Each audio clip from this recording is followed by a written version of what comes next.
Hey everyone, welcome back to Poplar Preparedness. We are seeing this continuing diesel shortage, this continuing oil shortage out there right now. If you look across the news articles, you're seeing drastic shortage in Hungary with people lining up and not getting diesel. Slovakia, Korea, Sierra Leone are all in crisis mode without enough diesel out there. Of course, we just had this train wreck up in Canada, which is servicing the oil sands, which is a lot of where the oil that we need to run U.S. refineries comes from.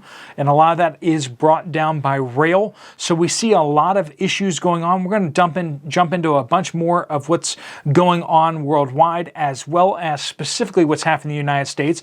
There's a bunch of people out there saying that the diesel shortage in the United States is over, and that is flat out wrong. It is coming right at us. It's a matter of time. It's not imminent as in like tomorrow. It's not imminent like next week necessarily, but it is one crisis away before we come face to face with a diesel crisis in the United States. So let's jump into that.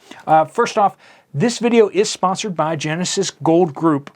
They will help you move your IRA, your 401k over to gold, in platinum, in silver, whatever you want to put it in vaulted precious metals. This will help you stay out of the stock market and keep you from investing in crazy things like oil, but it will keep your retirement safe and secure. If you want to talk to them, Jonathan and his team over there are fantastic. They're down in the description down below. Look for Genesis Gold Group and let them know that that I sent you over there. If you do, then they will waive the setup fees. So back to the diesel crisis. Reports are out there saying that while diesel is still in shortage and supplies very tight, they are holding steady. And that's kind of where we are right now. I haven't been out there saying, oh, we have 25 days worth of... If all refineries were shut down, we have about 25.9 days, according to the Energy Information Administration of the United States. So that's slightly up from where it was before, but that just kind of goes to show the fact that even though we've not had crisis mode for the last 2 months, the fact is that we've only added just a little bit to the diesel supplies out there. Just kind of shows you how we're not able to resupply that diesel shortage stockpile. Across the east coast of the United States, normally we have 50 million barrels of diesel in storage across the east coast. Right now, we only have 25 million barrels of diesel across the East Coast. That's half of what we normally have. There's the storage containers. There is the capacity to store over 50 million barrels of diesel. But the fact is that we were at like 24, just under 25 million barrels of diesel across the East Coast. And even though we haven't had a crisis for the last 2 months, we haven't stockpiled any diesel. Does that kind of tell you kind of where we are? Every time we have a crisis, a storm comes through, we start tapping into that diesel supply. Every time we don't have a crisis, we're very slowly refilling that, but we're not refilling it fast enough. We have to have a lot of time of no crisis and no crises, or else we're going to run out eventually. So each time we have a crisis, we take another notch down in the stockpiles. Every time a refinery goes offline, every time a storm comes by, every time we have some sort of supply chain disruption, we lose more out of that stockpile. That just shows you that this is hanging over our heads. And if you think businesses aren't aware of this, if you think companies aren't aware of this, they're locking in diesel contracts just so that if we run out or run low on diesel, that they'll be able to get guaranteed prices and they'll get guaranteed supplies.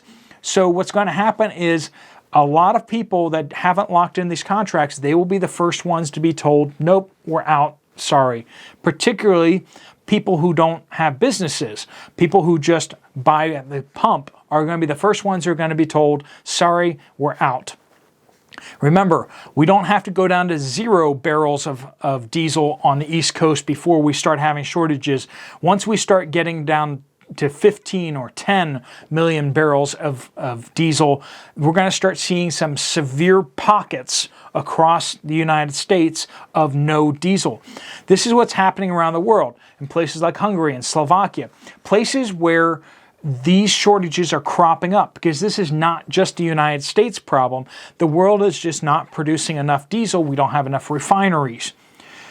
In addition to that, we have this ban that just went into effect on Russian oil being sold for for more than $60.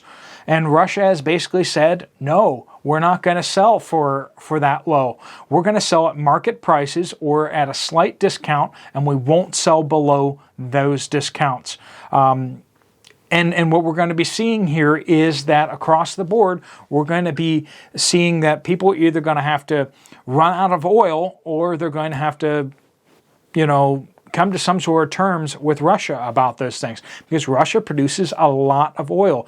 We already have India and China lining up to say, we'll buy your discounted oil at your discounts, as opposed to what European Union and the United States are wanting there to be discounts of, crazy ones. In addition to all that, we're seeing that the United States actually imports a lot of Russian diesel. And this is kind of one of those things that's kind of quirky, that we're all like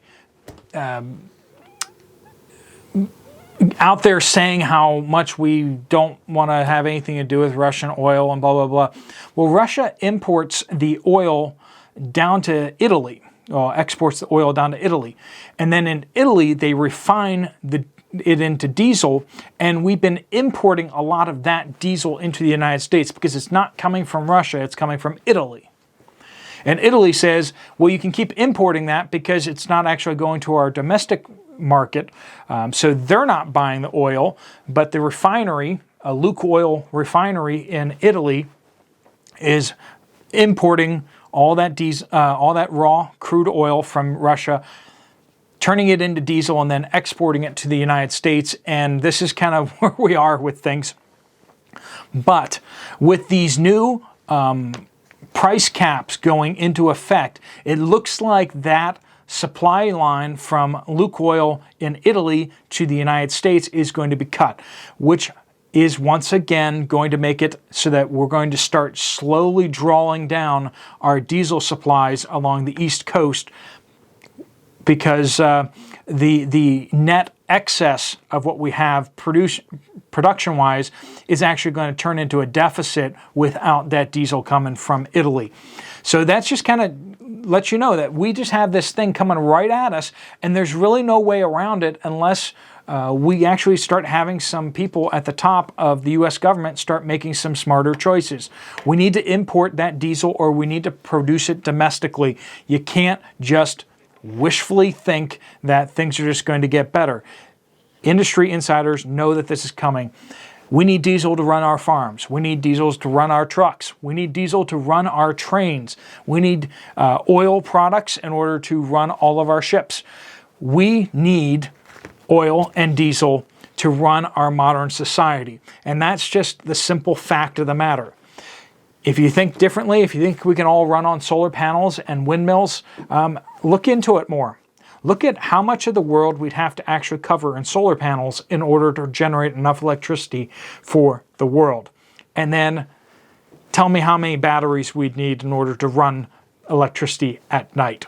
All right, folks, if you found this video to be useful, helpful, you might want to check out this other video from me right here. I'll see you over there, or I'll see you later. Please do make sure that you are subscribed and that you haven't been unsubscribed by the powers that be. I'll see you later. Steve Poplar, out.